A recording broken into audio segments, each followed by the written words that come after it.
Hari Om, Hari Om, Hari Om.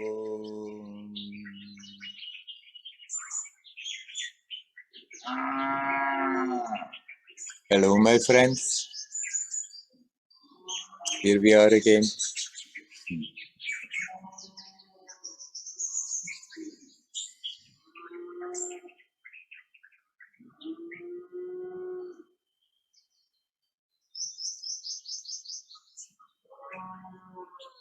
Recently, I have been talking to somebody, and the subject is something that often comes back, that people ask me about it. How to behave with people, with old friends, for whom one has the impression they just want to suck you.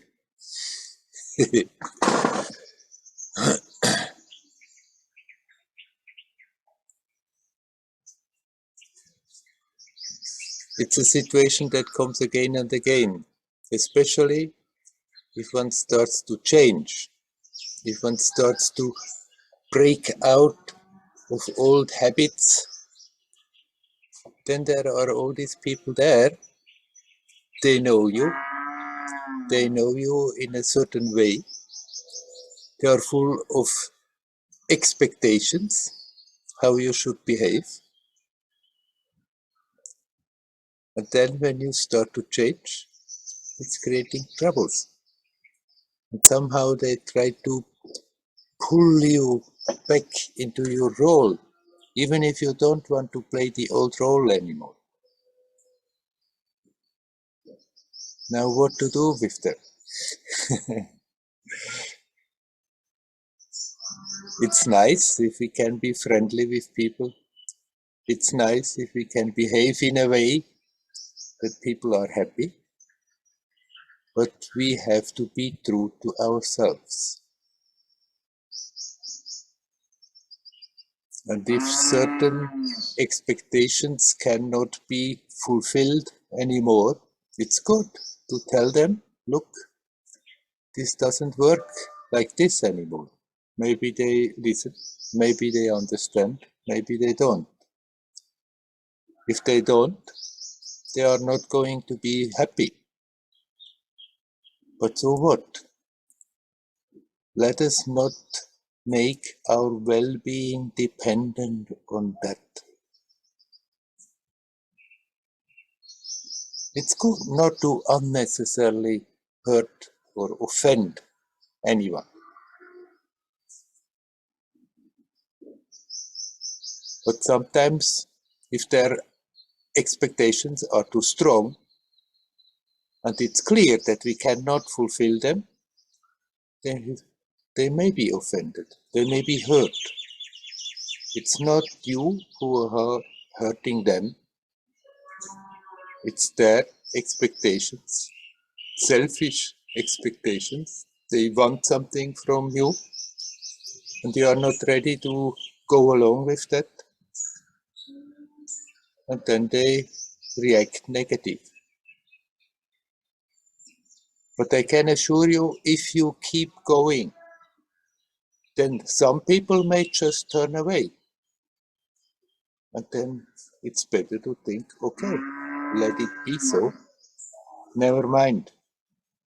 What's the point of keeping old relationships if after that we never like the situations that are happening? If we always think either I'm playing a role I don't want to play, so I'm feeling not good about myself, or I don't play the role and it always ends in not so harmonious feelings. Then if such people start to take more of a distance, let's not run after them and let them go. Think, okay, they go their way, I go my way. You will meet again new people who are more in tune with your present way of looking at things. You will forge relationships that go deeper, that are richer. So let us not be sad about old relationships if they go away, and others who react in the beginning a bit offended, taken aback. How is my friend starting behaving now? It's not like them to do so.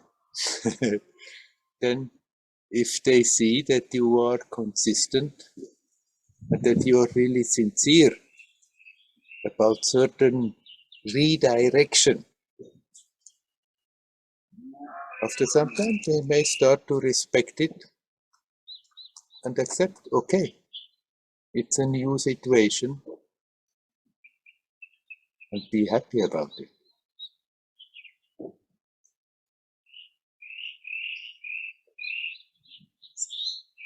Certain relationships we cannot avoid,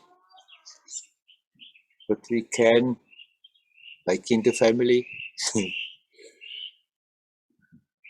but we can keep them in such a way that we still can be ourselves, be as friendly as we can, without being untrue to ourselves. And then there it's not a problem. We can play, knowing we are playing a role. After all, that's what we are anyhow doing. The whole life story is just playing a role. And then within that role, we can play a certain role up to a certain point, as long as we are okay with it. But if it's not okay, then don't play it simply to make sure that we have a friendly feedback. Because then is something nagging in you. And that is much worse than the unfriendly response that we may get.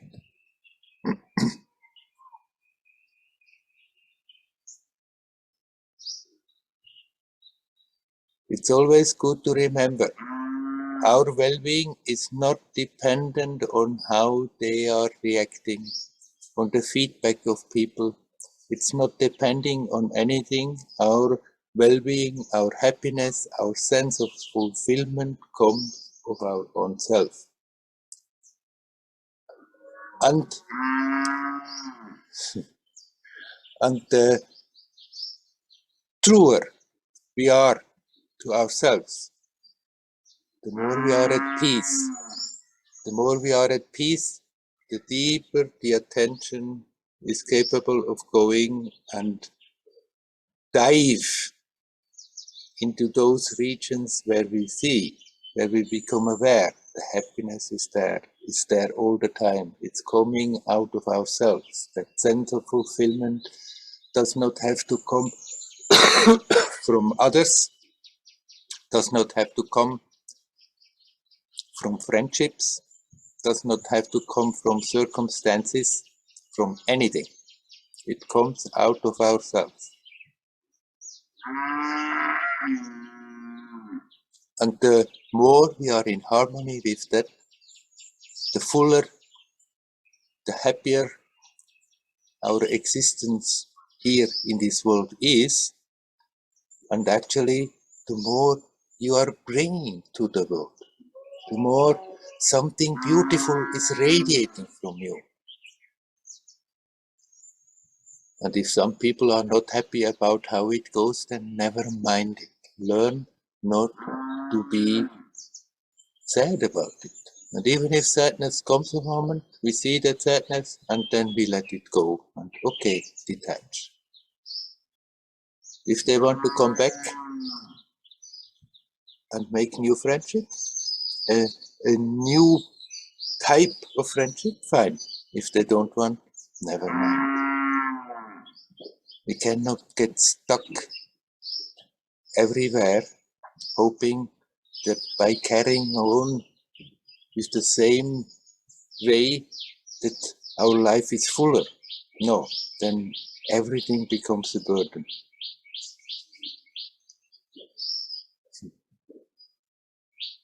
I remember having read in Nisargadatta's first book that came out, the I Am That he said to somebody, the world is like, it's just a bundle of rings. It's rings everywhere, and you are a bundle of hooks. Wherever you go, you are getting hooked. But then you don't have to go around and try to destroy all those rings. Just straighten out your hooks, and then you're not getting stuck anymore.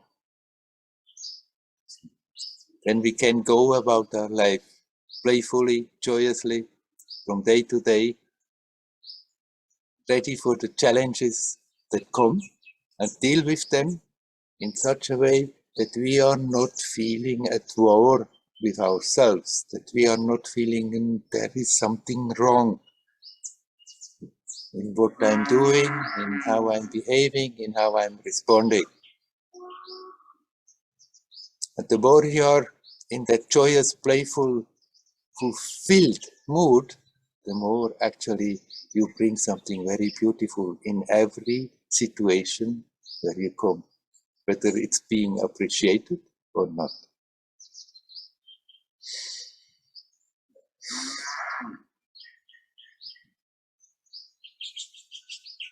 Okay, I'll stop talking away like this. Is there anybody who is already ready to come in? You're welcome to come. I'm ready. Hello. Oh, Okay. hi. All right. You go, Leona. You go. Okay. Hello, I'm really Leona. excited. I'm so excited. I can't wait to Okay, you are welcome. response to. Yeah. Yeah. Thank you, Maria. Because I just spoke to my friend today. We went for a walk and we sat in the car and we just spoke and spoke. So for me, it's not the other people, it's me. I realized that the role I took upon myself, I don't know, do we take the role or we are given? I'm not sure, but anyway, the role.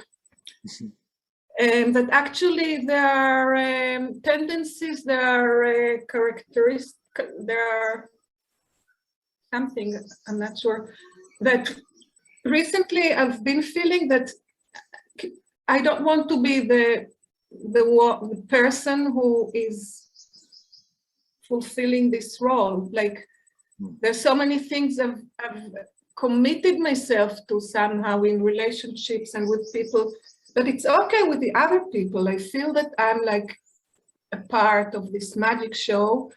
And recently I've been feeling that there is a crack, that so many signals I receive from the universe or from my, I don't know, but it feels very real. Yeah. That there are things that need to be changed. And even like my son tells me, he told me this twice recently, don't be a hero. in some things that that were happening, don't be a hero.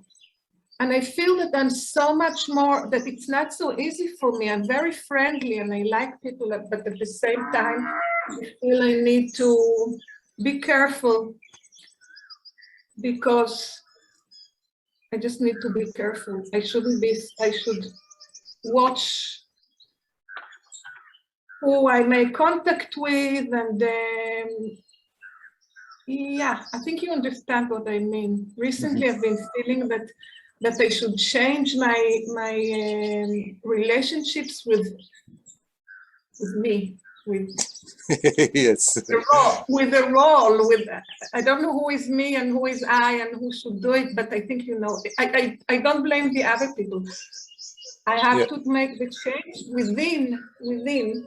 Yes. And it's very, very difficult. Very difficult. Habits are quite a strong force. They have their own momentum.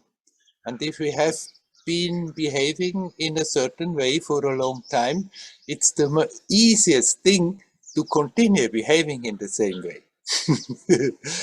So, and it needs quite an alertness and a determination. If we feel, okay, that was all right till now, but some changes have to be done. And then there is your own to pull you back into your usual role, but then also all your associates who know you in a certain way automatically expect you that you continue in the same way.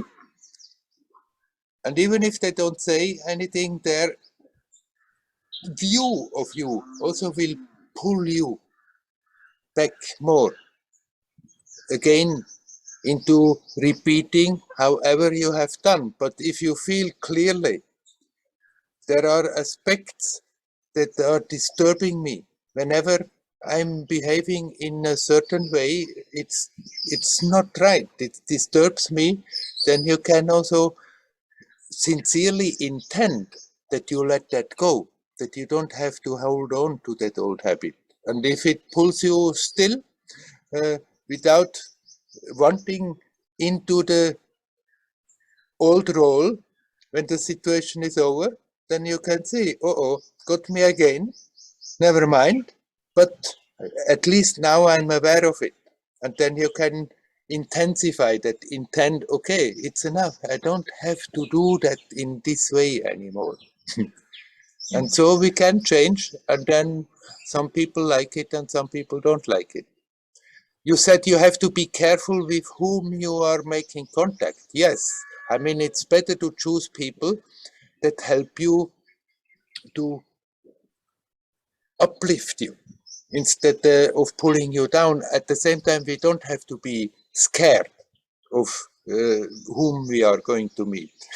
We don't have to run away from situations, but we can seek out other situations that are constructive, that help us to go on our way the way we would like it.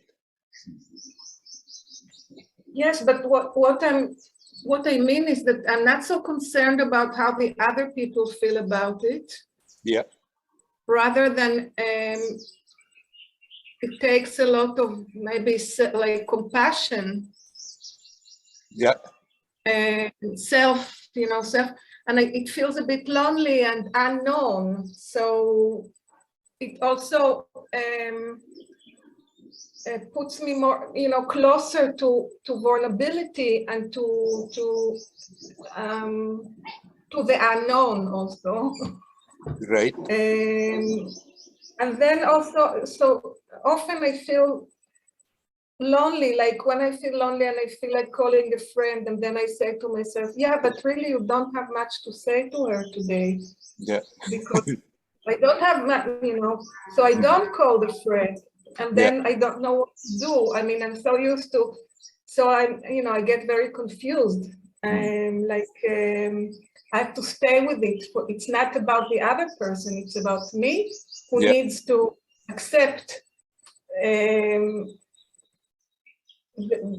new way, or the new letting go of habits and realizing that they're not what I need right now.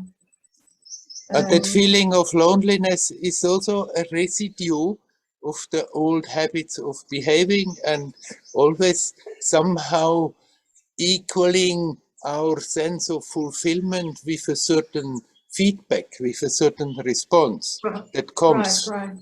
And then when we reduce that, then that feeling may come, but then you have a good look at that feeling and see it's just another trick of the mind trying to pull you into your old way of behaving and experiencing, because on one hand, we want to liberate ourselves from that, but then there is a bit that fear of the unknown, and one aspect of the personality feels more comfortable with the known. And so there comes all kinds of mechanisms that try to pull you back. But if you are not afraid of that, and even if the feeling of loneliness comes, if you don't resist and then just shift your attention on that emotion, because it's an emotion, that feeling of loneliness, and work with it. See what it is doing to your experience. See how it is manifesting in the body, and relax, it loses its power. And you don't have to run somewhere and meet people or telephone to anyone. If you do so, fine, nothing wrong. But it's not a need anymore. Right. Okay. Very good. Hari Om, Hari Om. Hari Om, Hari Hari Om. Om. All right, Maria, would you like to come in? Yes. Hello, Maria. Hari Om. Hari Om. Yeah, my question is around, I mean, you've already answered some of it with what you said to Lioran before as well. And I think the answer also you say it every time we get into satsang. So at one level, I understand, but I still feel that talking about it could help. It's a very strong pattern that it came clear yesterday or the day before yesterday when I had a bit of an argument with somebody in my family. And when I started arguing, then it was like suddenly you just feel, okay, it's done. You know, I didn't want to, but it's done. And then I realized why did I argue? And it was this sense of self-righteousness. Yes. About something that I feel strongly about it, because we were talking about alcohol consumption and the part of myself that says, no, you know, that's not healthy. Let's not go there. This person should not do this and blah, blah. So the pattern is that I feel now, I feel I have improved enormously in the last 10 years, enormously. But it's this feeling that I have the solution for somebody. Right. And obviously not. And I just would like to really cut that one. I like to explain that my background, I come from Spain. I was brought up still at the time of the dictatorship in Spain. Yes. When I was a child. So it was a very authoritarian environment for many, many years still, because it took a lot of time to do transition really to a democratic system. So the school, family, church, everything was really top down. You have to behave like everybody else. So there is one way for everything. Yeah. I was just thinking this morning that even, you know, about other religions, the first time I read something about Buddhism, I was 14. Yeah. Had no clue whatsoever of anything apart from Catholicism and so on. So I come from that background where there is one way to do things. And then when I moved into a different, I took my own decisions. I came to Britain, and which was really like a breath of fresh air, because it's a very individualistic culture, and it was much more democratic already 20-something years ago. Then I realized that was transferred, that pattern, authoritarian transfer, was transferred to my new ways. It was like, okay, when I got into a diet, that diet was the way. Right. That meditation technique was the way. So I would try to push it into other people. Yeah? Right. So now it's far less strong the pattern, but still, particularly with family, where there is a big difference of lifestyles comes up. And as we are doing the satsangs now, I'm becoming more aware of the energetic aspect of it. Yeah. And when it happened 2 days ago, after it happened, I realized, okay, in my body, there was already a change. Yeah. When there was that side that started saying like, okay, now it's my turn, I'm going to tell you. And it's like an energy here in the chest going up. Yeah. Still happened, but there is more awareness. And now it's like, okay, I really want to be in a space where I care, because I care. I want to engage. I don't want to cut off from people I love just simply because they are doing something that really doesn't feel healthy. And engage, but not trying to push a solution. Yeah. Right. That's my desire. If you can comment on that, please. Not taking our role so important in the situation. You still can have your ideas, and if they are asked for, if somebody wants to listen to them, you can also tell those ideas. At the same time, you have to let them live their life. It's not your value system is the right thing for them in all situations. And even if you can see that in certain ways what they are behaving, they may hurt themselves, then if they need that experience, then let them do so and get richer for the experience. What you said in the beginning when you started with meditation, and so you always wanted to, then you know the right way and wanted to tell everybody. This happens all the time. Somebody does something and then they are so enthusiastic, then they want to push it on everybody else. But it's simply then not being a bit emotional about their thing, what they are doing, and feeling, it's doing something good, but not yet understanding and seeing, not having developed the empathy that need not necessarily be the right thing for somebody else. They may do something very different and it's good for them. So you don't have to cut off connections with people whom you love because they do things you feel is not good for them. But you don't have to go after them and rub it in their nose all the time. If you feel they are interested in your attitudes, then you are can freely give them.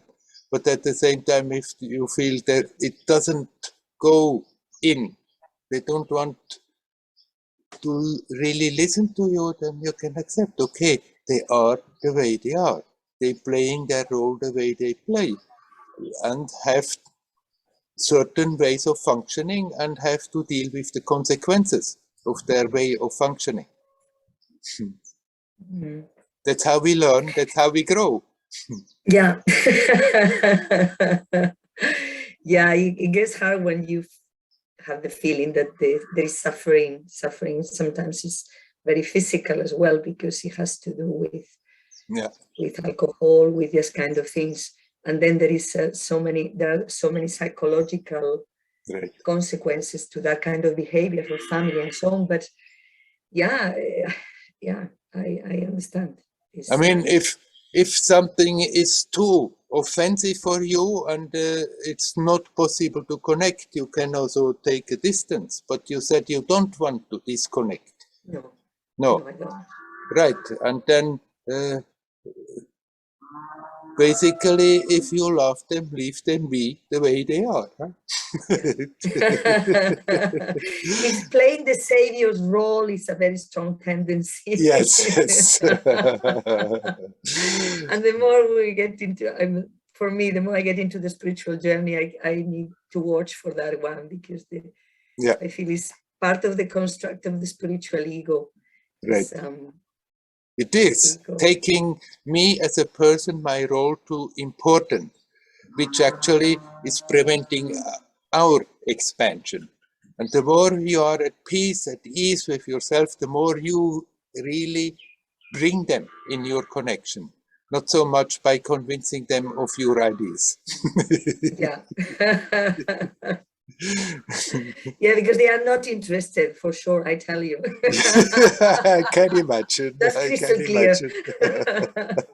But we love each other. There is no doubt about that. Yeah, right. That's Right. yeah. Okay, thank you so much, Werner. Thank you. You are welcome. Hari Om. Hari Om. Hari Om.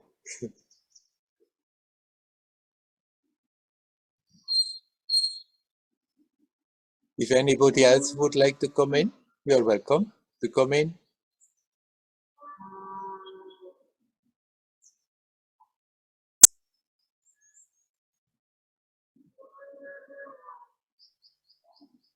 Hi, Werner. Hello. Ah, hello, Kailas. Hi. So, greetings from Dharamsala. You are in Dharamsala. And yes, I am. Hmm. And I wanted to ask you about dream yoga. Yeah. You know what I mean by that. The practice where you try to be very aware just at the moment of falling asleep of the moment of slipping into sleep, transitioning from wakefulness into sleep, and then also basically maintaining the awareness as much as possible during sleep as well, actually, especially while dreaming. Yeah. So that we are aware that we are dreaming. Yes. And it can be a kind of a lucid dreaming almost, so Yes. playing with the dream, that sort of thing. And it's considered quite an important practice in some of the Tibetan traditions. Yes. By some of the great Tibetan masters, because it's important to maintain this awareness for as much as we can, including during sleep, and so that also ultimately we see that what we call reality is also just a waking dream. Right. Yeah, I guess it leads, it leads in that direction. And then also ultimately that when we transition into the death state, going through all the different stages of death, we're also able to see that as another dream, Right. and not become terrified of it. And in the Tibetan tradition, they say it's a very golden opportunity actually to be awakened to.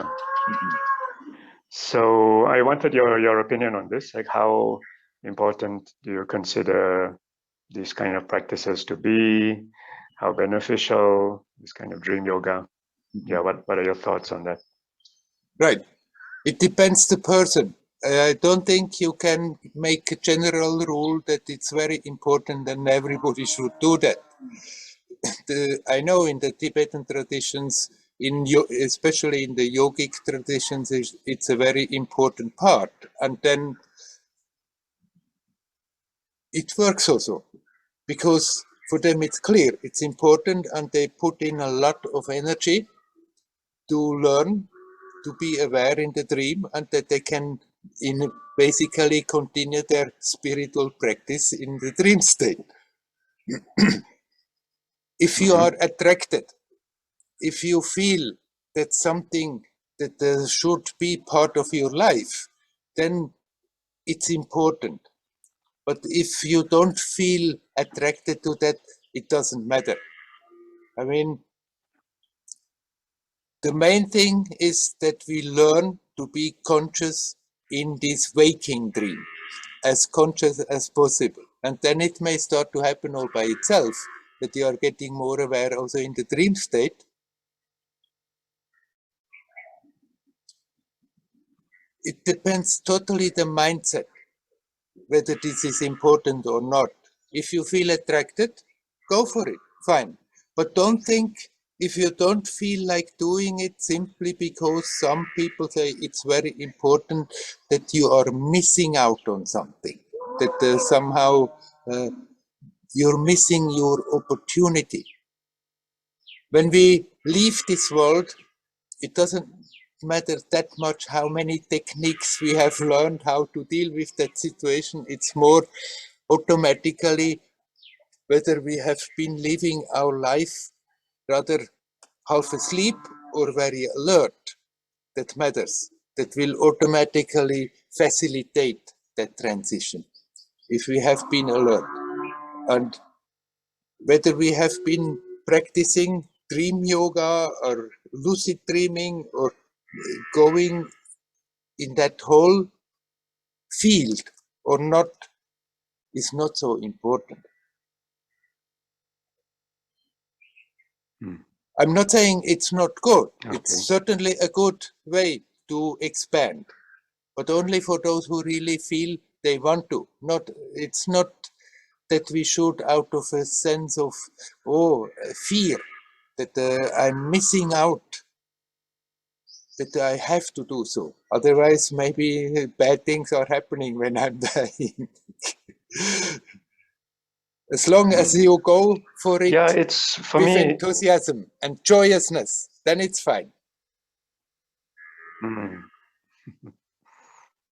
Yeah, for me, it's not about fear of missing out. Actually, it's more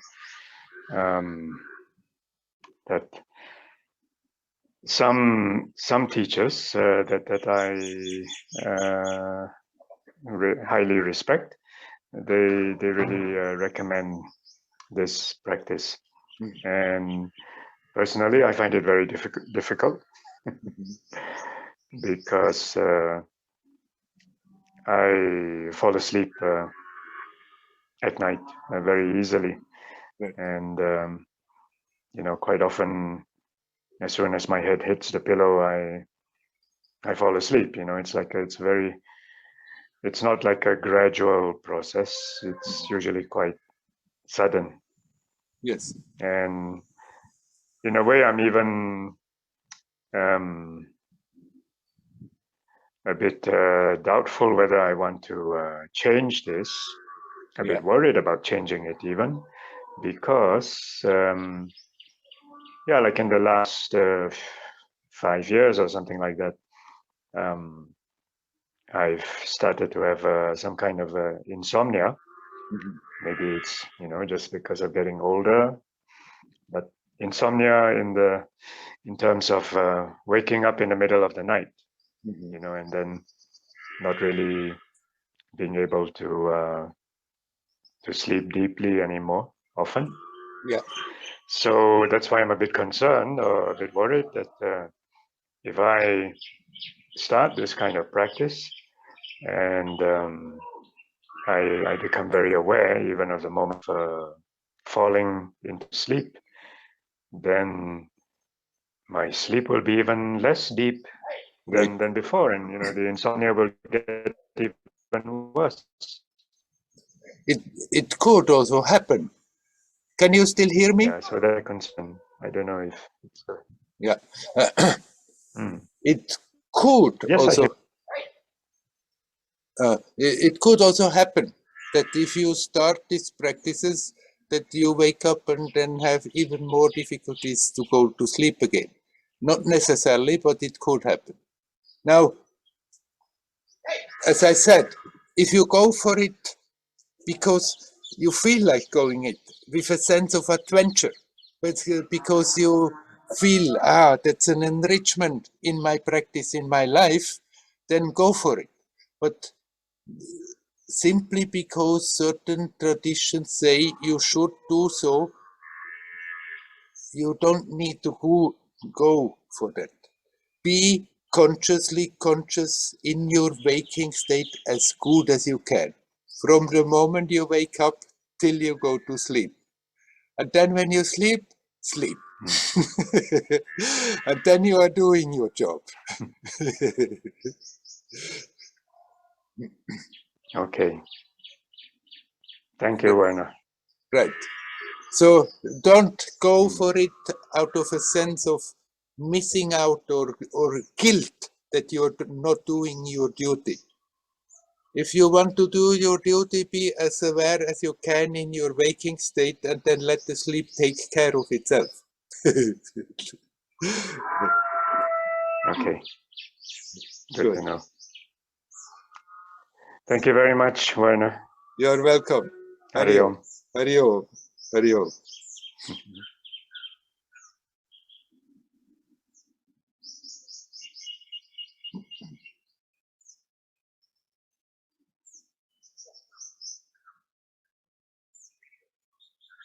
If anybody else would like to come, you're welcome to come in.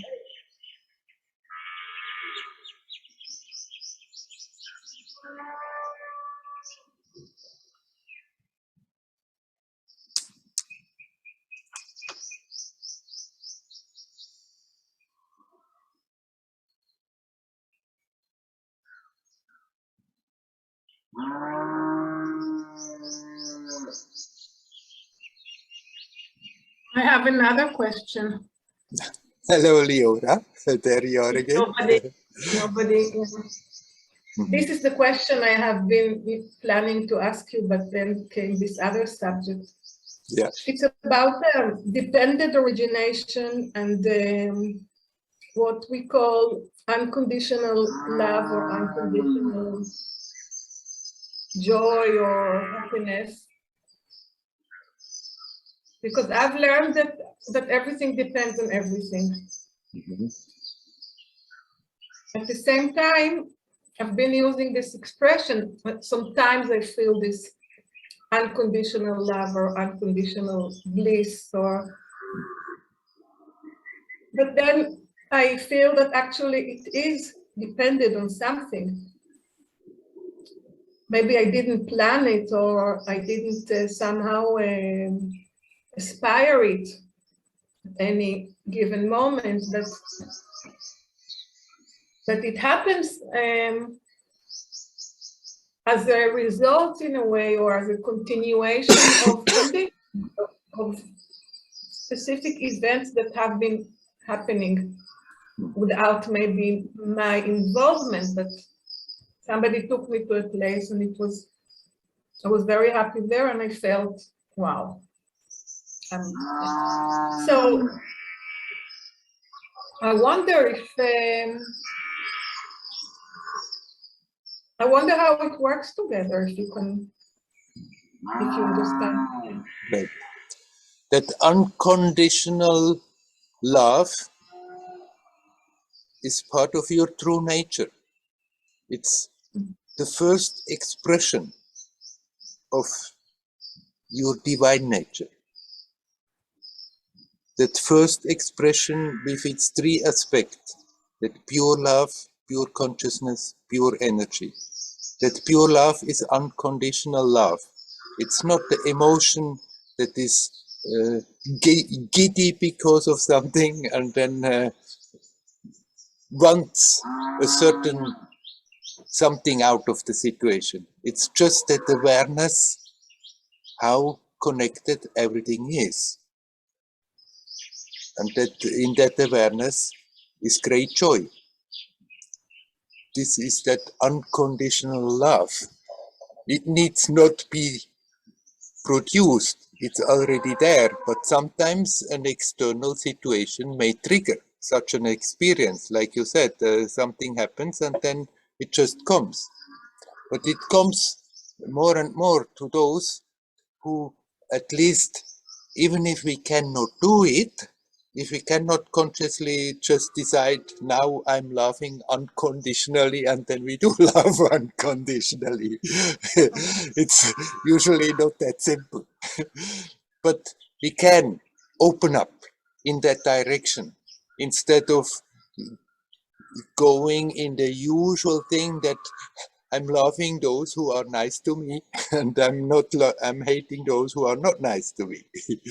But if we are opening the heart, the mind in that direction, then it will start to happen, such experiences that may be triggered by a situation, but it's not the effect of that situation. That situation has just been a trigger that you become aware of something that actually is already there. But as long as we are somehow closing up, we are not aware that it's there. So it has actually another quality, it's not that I now experience unconditional love and it's directed to somebody. It's not this. It's like the ultimate. Right. It's not me. It's not you. It's a connection, as you say. Right. It's a connection to something which is a quality which is beyond and very mysterious in a way, and yet it's somehow touchable. I mean, yes, feelable, or I don't know. Yeah. Some people call it the human love and the divine love. I rather talk about the emotion love and the love, the essence that is simply there. And the emotion, of course, is something that is changing all the time. By definition, emotions, they change all the time. They never stay. Even if we are in love and love in love, and then we want to stay in love, it doesn't. No, not like that. The emotions invariably change. And the emotion, it's nothing wrong with that emotion, but it's not the same. The emotion we can direct from one person to another person, from one manifestation to another manifestation. For some time, then we throw it, direct it somewhere else, direct it to a group, but it's changing all the time. But at the base of it, there is that joyous awareness of being connected to all that is not an emotion, that is totally impersonal and without any condition, without any expectation that I have to somehow gain out of it something. It's simply there. So it does take some practice. Like there was something going on and people discussed it because somebody gave an interview. So just and he said at the end of the interview that he has been working. I mean, he has been practicing a lot. He's a teacher for meditation in Israel. Yes. It's not that it came like, maybe for children it's more like that, but I guess for us adults it's a matter of practice for most of us anyway, even to be able to acknowledge that it's happening. Maybe Right. it happens often, but then maybe we don't notice or we don't acknowledge like that it's happening. That's the thing. Practice is not to develop that. If we had to develop it, it would be something that we have to acquire. And it's not something that we have to acquire. It's there. But the practice helps us to become aware of the obstacles that we are producing that stand in the way. And practice helps us to remove those obstacles. Yeah, okay. Beautiful. Hari Thank you Om. again. You're welcome. Hari Om. Hari Om.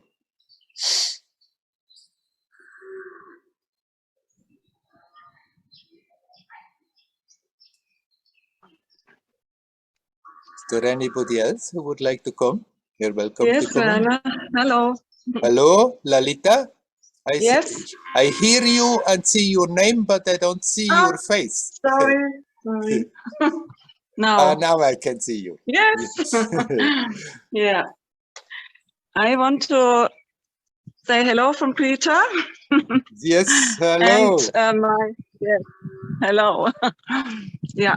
And I want to ask, because we just had a yogi chai, and there was the sentence, live through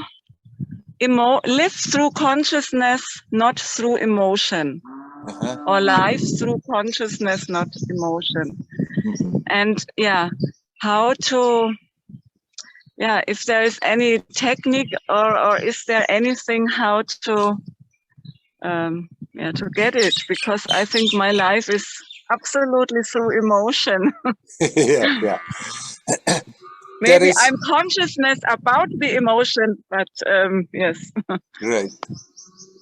There is not a particular technique about it, because any technique you can use that is helpful for you will do the job. That you become aware, emotions is there changing all the time, but there is something very solid that is simply there. And any technique that you are using that helps you to connect with that helps you. You know, there is absolutely nothing wrong with emotions. As long as you appear in a human form, in a human body, there will be emotions. But the emotions have their place. And if they are like in their place, they are enriching the life. But if they get out of bounds and they are ruling us, then they become like tyrants. And then it's good to learn to be more detached from the emotion. And that detachment we can find by becoming aware, yes, but before the emotion, before the emotion, there is peace. And during the emotion, that peace is still there. Simply our attention may be not aware of it. So the way of not being ruled by emotion is seeing the emotion, seeing what they are doing, observing what they are doing to your experience in your body, and relax. And in that relaxation, you become aware. I'm observing, so there is something else, but the emotion simultaneously. There is that silent background, and bring the attention more and more to that silent background. And then the emotions still can come, they go, and then they are enriching, enjoyable, but not ruling the life.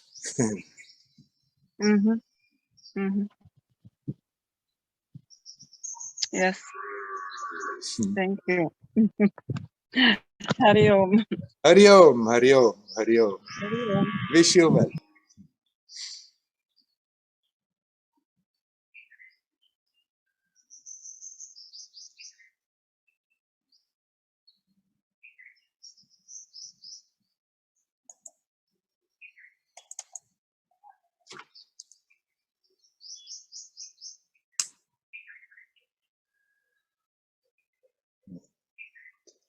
Is there anybody else who would like to come in?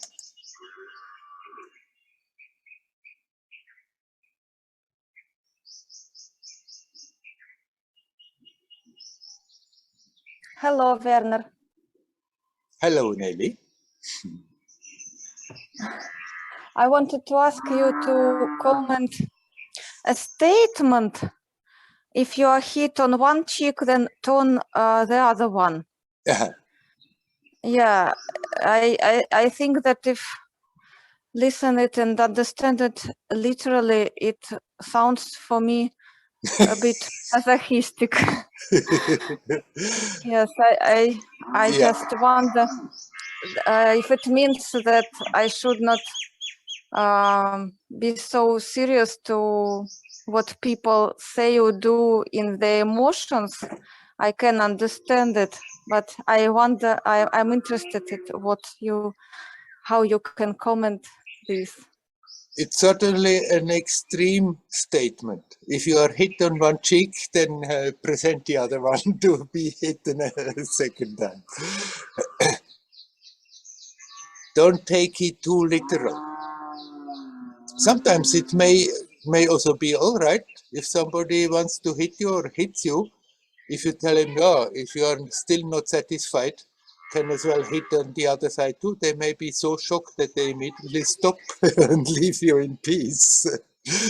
But the main thing it indicates is that we learn not to act out of rage, out of revenge, that some unpleasantness is coming towards us, and then instead of seeing it, experiencing it, relaxing it, let it go through, the tendency is to create a wall and send the same unpleasantness or worse back. And of course, then that will give again a reaction, and the whole development is destructive. We are wasting a lot of energy, and the other people also are wasting a lot of energy, and often it becomes real painful and destructive, creating suffering. And learning not to hold on to that. Somebody insults us, and then we go home and still it's in the mind, and we churn it around and send down continuously these darts of anger and hatred towards that person. Then we are spending a lot of energy totally destructive. But if then you become aware, then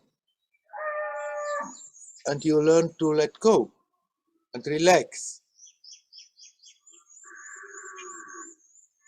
then you don't waste your energy anymore, and you don't create a ground where more aggression comes back to you.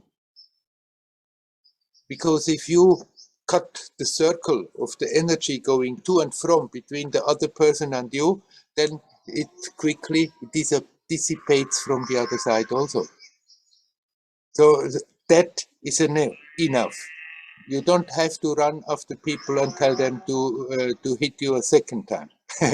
But you can learn not to hold on to the impulse of revenge, hitting back, and even if it's there, then that we learn to see it, and then instead of dealing with the other person and their mistake that they did, deal with our reaction, see what it is doing, how it is churning up the energy, and learn to relax.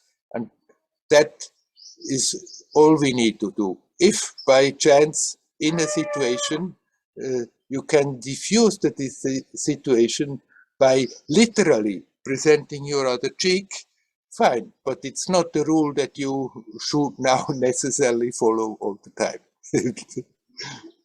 It happened actually.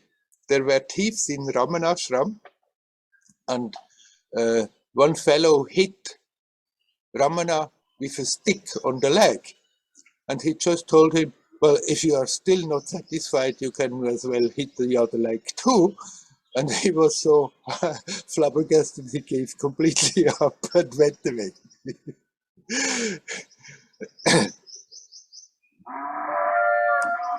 But he had to restrain his attendants who wanted to go after them with an iron bar and tell them, okay, no. So it's not that everybody should all the time when they are hit react like this. Maybe sometimes it's perfectly fine, but many times it's also better if somebody wants to hit you, just get out of the way and let him hit in the empty.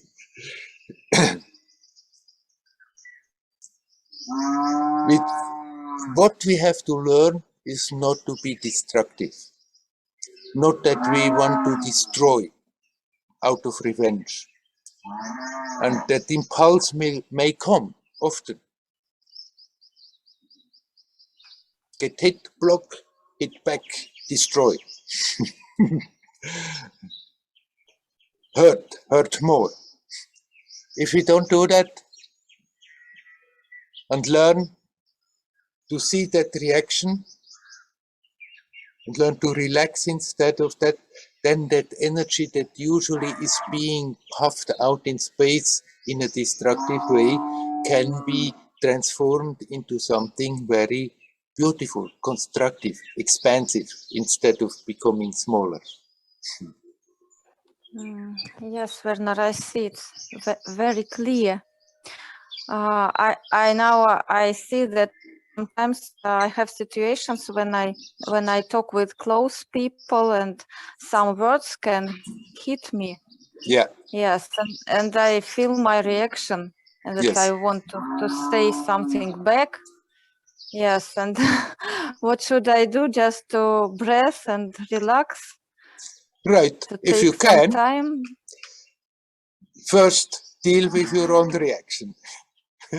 And if after that you still feel, but actually this situation asks for it. It's good. If I'm saying something, you still can say it. But then you don't say it out of destructive reaction, but because you feel it's right, a right thing to do, to say. And if it slips out before you can stop it, okay, then eventually you become aware and then you stop. Instead of thinking, no, I'm right, they are wrong, I'm right, and you go on and on and on and send out the darts.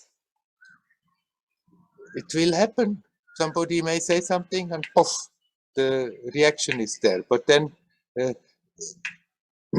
if after that you think about it and then you deal with it energetically, the next time already you are a bit earlier alert. And eventually you come to the point that in the situation itself, you can be alert. There is my reaction. And then first deal with your reaction. See it, relax, and then deal with the situation. And often it's not necessary that we are giving back.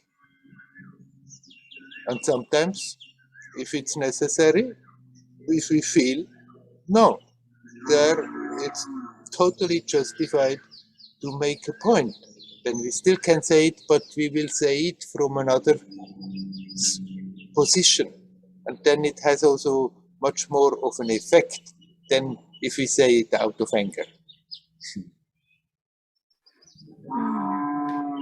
Yes, Werner, one moment was not clear for me. The connection was broken. Oh. So yes, not all the time, but one moment. I just want to clear up a little. If I feel something hits me, yeah.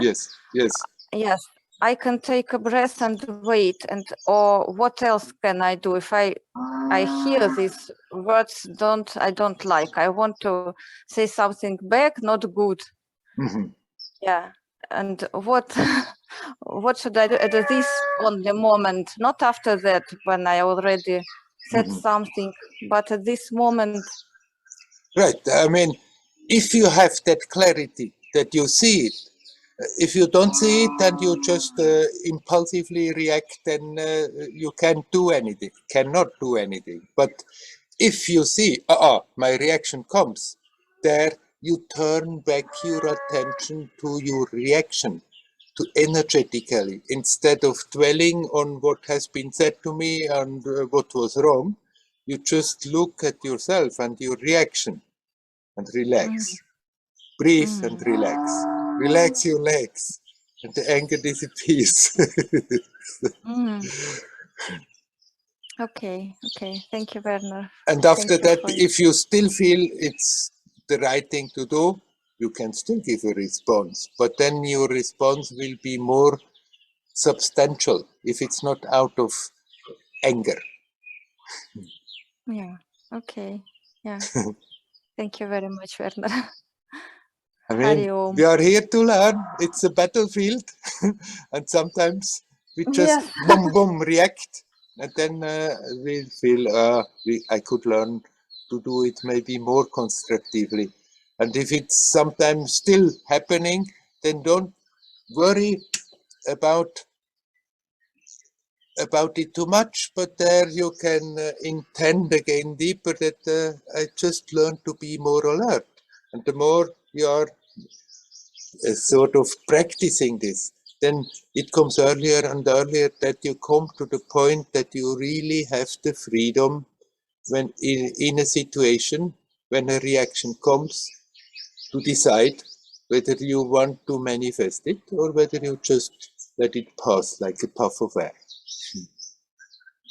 Yeah, but sometimes when I feel that I can react, sometimes if I have this time to stop a little, I can say that I feel that something is not, that I don't like something. Just say to this person that I begin feel that something is not right for me. Yeah, it sometimes helps me to not to see something worse. Right. Yeah. Yeah. Okay. It doesn't mean that we should let people walk down on us, that they can do whatever they like. We don't have to become weak and no, okay, everything is all right. If they misbehave, then we don't have to just take up with that all the time. But we can learn to deal with the situation in such a way that we are not creating more destruction, but somehow deal with it in a constructive way.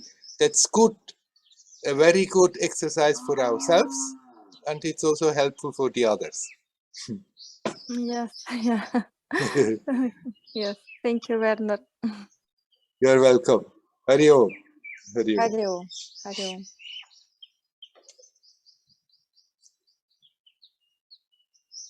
Is there anybody else who would like to talk? You're welcome to come.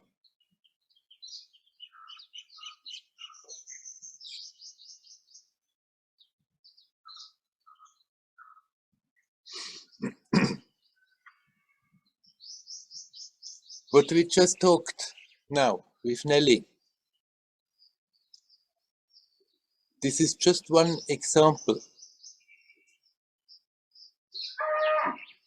When we are identified with that role that we are playing, when we are identified with that personality, then there is a certain way of acting, a certain modus is there that we just have developed, that we act and react in a certain way all the time.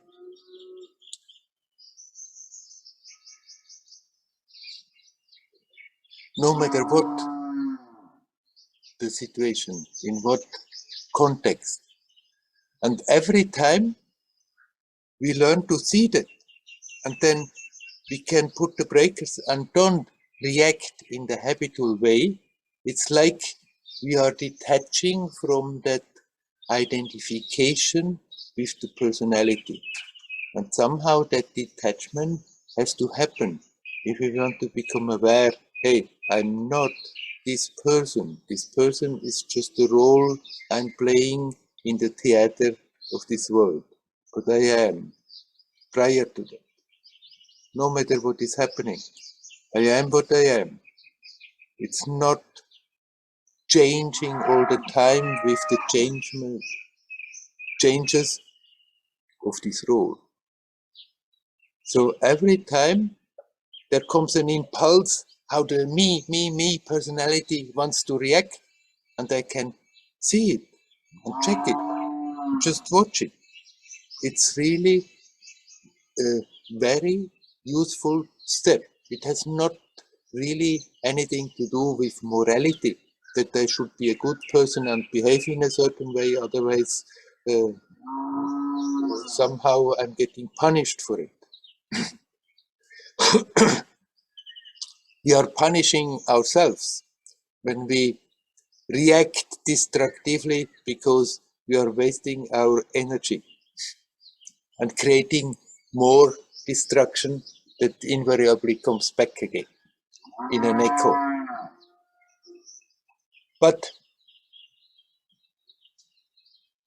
every time we see that pattern,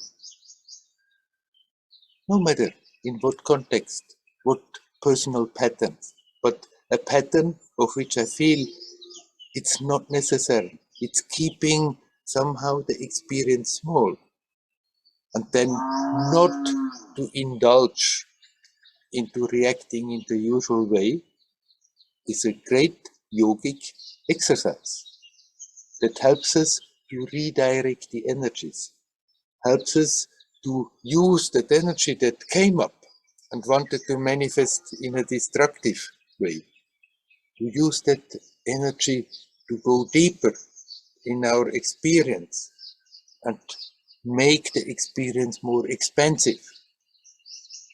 So it's not out of moral rules that I'm talking like this, it's just that we learn to use our vital force in a wiser way, in a more constructive and expansive way.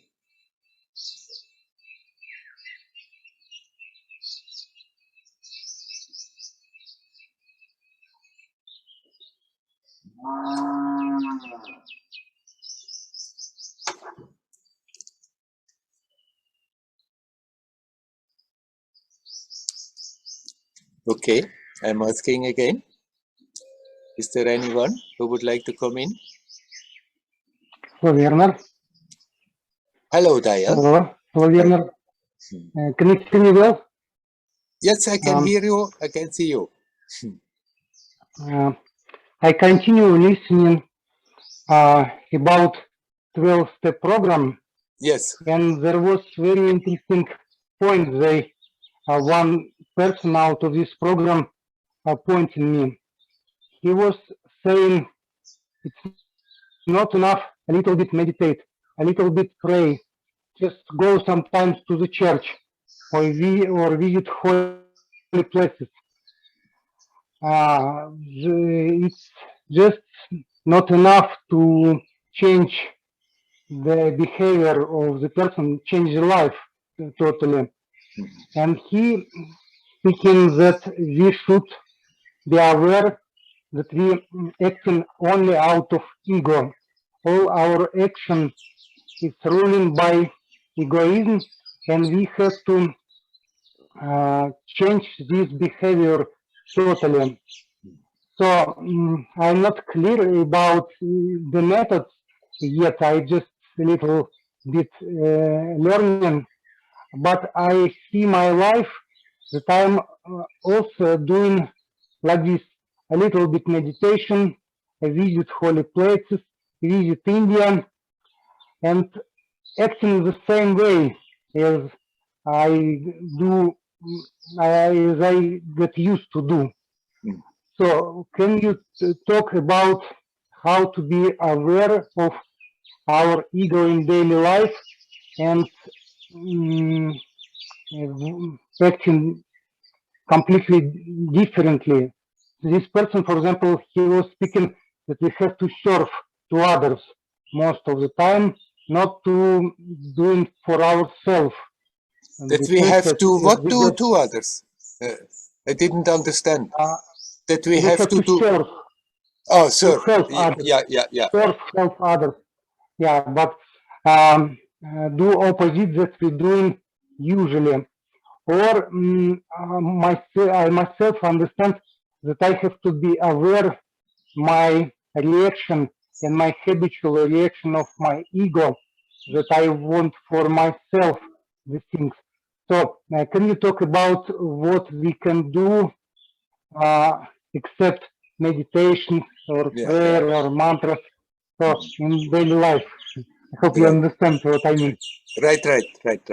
It doesn't mean that you should now think when he says like this that you should practice meditation the whole day long only. He's not wrong. But we don't have to be like again, a rule that becomes a moral rule, that becomes a source of judgment all the time. But many times I have told, we can learn to go about it in a playful, joyous way, but it's not a part-time job. It's not that we can a bit practice every day and then forget about it, and then just indulge in our reactions.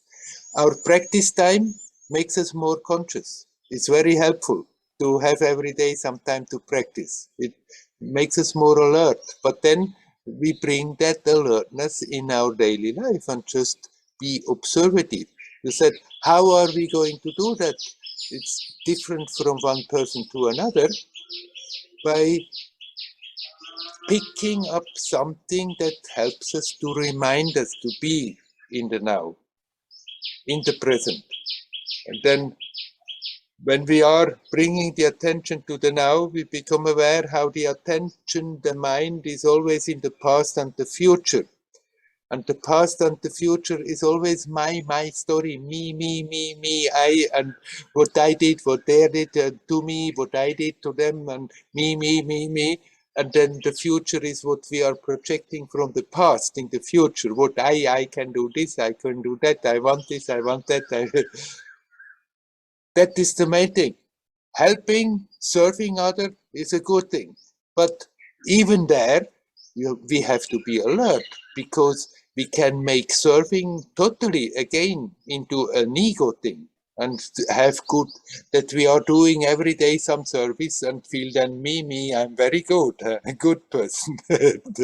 Feel very comfortable about now I'm also serving others. What is important is that alertness we develop and see where the motivation comes from.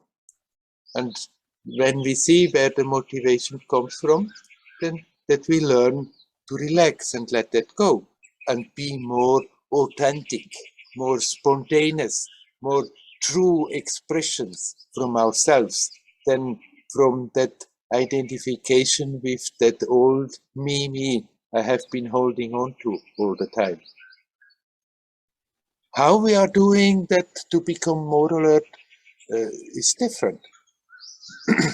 You can ask, who is now reacting like this? Brings you right here again. Who is doing this? Who is doing that? Who is thinking? Who is reacting? Who is getting angry? Who wants? Who? Not trying to find an answer, but using the question by just redirecting. You can pray to God. Please make me alert. Feel that divine presence. And when you feel that divine presence, then somehow the motivations that come out of the ego, out of the past, out of the habit of the past, are much easier seen. And when we see them, the devotee who feels that divine presence just gives them over to the divine. Okay, you can have it all. Or what functions most naturally for me, that's why I'm often talking about it, you just breathe consciously. It's very simple. You don't have to have any special religious beliefs. You don't have to have any special age. You don't have to have, it doesn't matter where you are, what country you are, what nations, what religions or no religion, whether you are male or female. You just breathe consciously, and with that conscious breathing, automatically you are here. And in that awareness of the presence, that mechanism of the past, that reacting out of that ego level and wanting to squeeze out this and squeeze out that out of every situation is much easier seen. That's my most easy and comfortable way That's why I'm often talking about it. Just breathe consciously and relax. Center, breathe, relax. Yeah, thank you, Werner, for reminding. When I realized this idea, I naturally start watching feeling of I am. I realize that the problem with the ego, and I start in daily life watching just I am in the body, just I am, just focus on my I feeling, and it seems helpful to me as well. Right, sure. As long as you remain with that sense of I am, then you are right here in the same place that the one who asks, who am I, comes also to that. The one who feels the divine presence, or if you breathe consciously and relax, you with that I am. As soon as then I'm going into I'm like this, I'm like that, then we are already back in the story. But in that pure sense, I am, you're right here. Right. Yeah, thank you. Thank you. We'll try. Very good. Very good. Hari Om. Hari Om. Hari Om.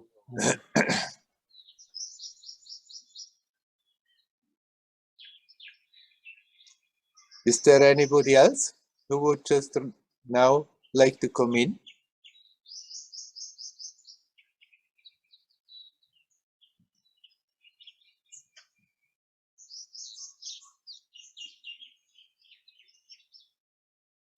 Okay. Then we finish for today. I wish you all well. Hari Om. Hari Om. Hari Om.